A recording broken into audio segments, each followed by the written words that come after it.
When I was 26, my friend and I decided we were going to sail around the world. Ambitious? Yes. Stupid? Yes. As I record this, I am 3.5 years into this journey, with an estimated 2 weeks until I reach home base. I'm not sure if I'll make it. I'll sum up my life story thus far in 3 short sentences. I was lucky to have a nice family growing up, and we lived by the water and loved to sail. After college, I realized I wasn't very happy with myself and needed direction. I thought I'd find answers on the open water, or something like that, so me and my best friend set sail. Samuel and I had saved up a lot of money ever since we were teenagers. We bought a yacht together, aka a tattered 35-foot boat that was built in the 1960s with a nice motor and huge sails. It took some work to get it going again, but it was worth every penny. We had plenty of food, clean water, water purifiers, medicine, flare guns, solar generators, batteries, a professional GPS, all the essentials. We also have a nice satellite thingy that Sam set up so we can have Wi-Fi on board. It only works about 10% of the time, truth be told, but if you're hearing this, it means it's done its job. The past 3.5 years have been, interesting. Some weird stuff has happened, but I don't have time to go over it all right now. The only thing of importance now is surviving the situation I'm in and creating this recorded record of what happened. It started a couple hours ago. Like I said, I'm about 2 weeks away from California, where we started our journey going north away from Mexico into the Pacific Ocean. A few hours ago, Sam and I were sitting out on the boat's deck, sipping some champagne, celebrating the fact that we were in the home stretch. The stars, my God, the stars were beautiful. You really can't get a better view of them than from the middle of the ocean. We were quietly admiring them. We had talked so much in the past 3 years, but the silent moments we shared were the ones I remembered most. Like that moment we were in, silently watching the stars at night and drinking champagne. Or the first morning we set sail. We didn't talk for almost 2 hours as we watched the sunrise, as it first appeared as a red blob climbing over the ocean's end. Sam was strumming "Here Comes the Sun" on his guitar. The salty wind was hitting our face, and I thought, this is it. No coming back. This is the beginning of this whole journey. I thought about these moments and more like them, but I was broken from my daze as I noticed Sam had stood up from his seat rather quickly and was staring off into the dark horizon. "What is it?" I asked. "I thought I saw a flare." I looked out in the same direction he was and waited. A couple of seconds passed, then a skinny, barely visible streak of red appeared. It was a couple of miles away, maybe more. Sam turned to me. "A flare?" I nodded. "A flare. Let's go, now." "Got it." I ran to the controls and started up the engine. We turned the vessel sharply and darted over in the direction it came from. We were traveling fast for sure, but not at an unsafe speed. Our boat rocked up and down and side to side as we traversed the rough waves. Sam and I probably sailed for 10 minutes or so without seeing any more flares and no sign of any other vessels in front of us. "Should we keep going?" Sam asked. Just a little longer, I think." So we did. But this is where things took a turn. No, not a turn. A turn implies the driver is still on the road. No, things didn't take a turn. Things dove off a cliff. "Whoa, slow down!" Sam yelled at me. I slowed down significantly. "What is it?" I see something. I'm not sure yet. Can't make it out." We continued at a slow, steady speed, keeping an eye out. I could see what he saw soon after he pointed it out, but I couldn't make it out. A buoy, maybe? Some scrap from a ship? We approached closer. Wait, no, it's too skinny. Except on top, it's a sign. It's a stop sign. Sam muttered. It was about 10 feet higher than the water's surface. It stood perfectly still as the waves crashed around it. The octagon was red and weathered and covered with rust, but the white letters reading "stop" in the middle were unmistakable. How is it not moving? It was almost as if its pole was stuck into the ocean's floor hundreds of feet below us. What the hell? I said. I don't know, man. Let's turn around. I agreed because I didn't like whatever vibe a stop sign in the middle of the ocean was giving off. We turned and passed by the sign once more and sailed away. We were silent again, but not like before when we were sipping champagne. We weren't thoughtful, reflecting, or anything like that. We were scared. I could tell he was. I was, but why? It's just a stop sign, right? Nothing spooky about that. Just weird, just odd, out of place. We continued on for a while, not speaking, until I made a remark about the water. Wow, the water has really calmed down. These waves are baby waves. Seriously, Sam confirmed. This is the quietest the water's been in months, maybe years. He was right, but a chill crept up my neck when I realized how quiet it really was. It wasn't just quiet, it was growing quieter by the second. 20 minutes before, the waves were roaring and crashing into our boat, but they had weakened to small splashes, then had diminished into the faintest sounds of water moving, like a small creak, but then it was silent. There were no ocean sounds at all. If any of you have been out on the ocean in the middle of the night, you know how dark the water really is. It's basically black. The only definition of the waves comes from the moonlight, and you can faintly make out where the waves break and crash. Well, as the sound diminished, so did the waves. The choppy black water had grown stiller and stiller and stiller, and now it was still. It was black. It was flat.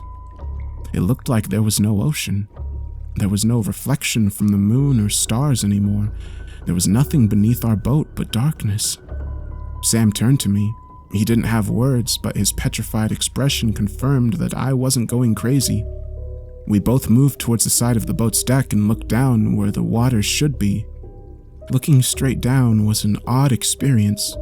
You know when you look up in the sky and your eyes go for the furthest possible focal point they can? Well, this seemed to go beyond that point. There was nothing but darkness, and I couldn't find an end to it. Sam grabbed my arm. What is this? What's happening? I'm not sure. I turned to him, but then I noticed something far worse. He was no longer backlit by the moon. There were no stars behind his darkened figure. The only light came from our boat's lamps. There were no stars, there was no moon, there was no water. There was only us and our vessel. There was nothing beneath us and nothing above us. The ship no longer rocked back and forth with the water's current. It was perfectly still, absolutely motionless. We floated somewhere in space and time, I know that much, but I had lost all direction. I felt like I was losing my sanity too. I had an odd, out-of-body experience then. It was like I was a mile away from where I stood. I could see the small light emitting from the boat far off in the distance, and surrounding us was nothing but darkness. It looked like we were floating somewhere in outer space, a part of the universe void of any stars or light. I came back from that vision and gained some composure. What does the GPS say? I asked. Sam ran over to the navigation system's display. It says... His eyes were locked on the screen. He didn't finish the sentence. What does it say? It says... He paused again without looking up at me. It doesn't know where we are. That's impossible. You said the GPS works everywhere. Everywhere on Earth, yeah. That gave me pause. What are you saying?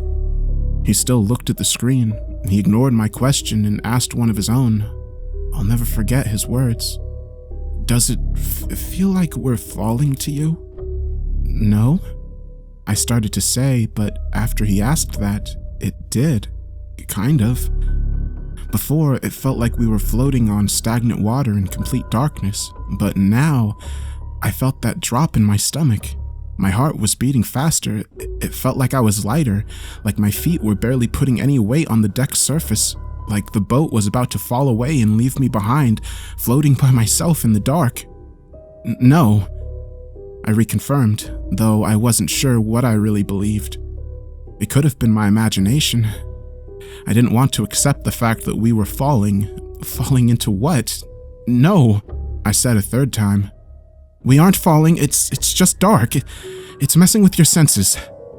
We looked off in the same direction, first towards where the horizon would have been, then down to where the water should have been, then up at the starless sky. We had nowhere to go. I was unsure if the motor would work or if the sails would be of any use. There was no wind, and I was sure there was no water. We were sailing on an ocean of emptiness. What came next was something I'd never experienced before, so I may have trouble explaining. That feeling that we were falling was gone. It had been replaced by a feeling that we were upside down. I don't really know how to describe it. At first, we were upright, not falling anymore, but then we were turning. No, flipping. It felt like the whole boat was capsizing. It kept turning over and then stopped once it felt like we were perfectly upside down. It was still completely dark. There had been no change in scenery to indicate we had turned upside down. Nothing on the boat shifted at all. It was just a feeling. Like in outer space, there's no real up or down, but I'm sure an astronaut would be able to feel if they had been turned upside down. And I could tell Sam felt it too. He turned to me with eyes wider than I'd ever seen them. We didn't say a word to each other. Our locked eye contact was broken by light above us. It slowly appeared, but it was obvious that it was stars. It was the stars and moon in the sky once again. Oh, thank Christ, I said. But as Sam and I looked upward, I realized we weren't actually looking at the sky. We were looking at a reflection of the sky. It had a slow, rhythmic motion refracting the light in a strange way. Then, I realized we were looking at water.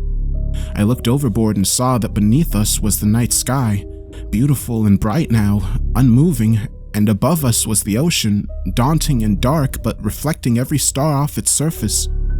We were upside down, or we were still upright and everything else had flipped. I turned to Sam, whose expression matched my own, one of shock and confusion, but the word confusion doesn't do the situation justice.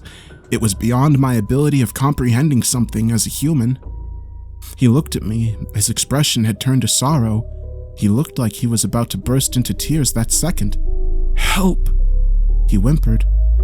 And with that one word, I watched my friend fly upward, flail and scream for 10 agonizing seconds, and then splash into the dark ocean above my head. He fell, I thought. He fell up or down into the sea. But I didn't fall. I looked up at the now rough waves and waited for my fate to be sealed, but nothing happened. Not yet. I ran into the cabin and began recording this. I'd come to the conclusion that I was going to die somehow, and soon. I wanted my experience to be recorded for someone to hear, so someone knew what happened to me. I got about halfway through it before I heard the noise. It was a long, slow, loud, deep rumble. It almost felt like a light earthquake. It slowly got louder and louder until I couldn't ignore the fact that something was happening. I peeked outside the cabin door, cautious not to go all the way outside. I looked up at the ocean where I deduced the sound was coming from. The waves were bigger now, rougher too. Those black monsters would crash into one another and produce a light shower of white water. That's when I noticed it's closer. It was, indeed. The water was maybe 1,000 feet above the boat when I first noticed it. Now it was more like 250, and that distance was decreasing fast. I stared at it, stuck in a panic of confusion and fright. It was falling on me, or I was falling on it, and it was happening rapidly. I ran into the cabin again for shelter, knowing it would be little help. Seconds after I secured the cabin door, the ocean fell onto me, or I fell into it. The surface of the water crashed down hard onto the ship's deck and quickly began flooding the cabin. I think the boat was fully submerged underwater for a second at least. I felt the pull from it as it brought itself back to the surface, trying to float. I don't know how or why, but I knew I was upright after that. I'm not sure if the boat flipped itself or maybe a wave helped flip it over. It all happened so fast. I don't know, but I knew I was upright then, floating in the ocean. I got beat up pretty bad. Whiplash, bruises, a couple cuts, maybe a concussion. My boat got beat up worse though. There was about a foot of standing water on the deck. The engine is completely wrecked, possibly beyond repair. The sails were torn to shreds from the impact of the water, but I'm floating upright. That's good. But I'm floating, wandering with no control over my direction. That's bad. And that's where I am now. I'm not sure what happened or what went wrong. I'm not sure if I'll ever make it home. I'm not sure if anyone will ever actually hear this. My GPS isn't working anymore. God knows where I am. I'm just hoping this internet thing Sam set up still works. God rest his soul. All I can do now is send up a couple flares and hope someone rescues me.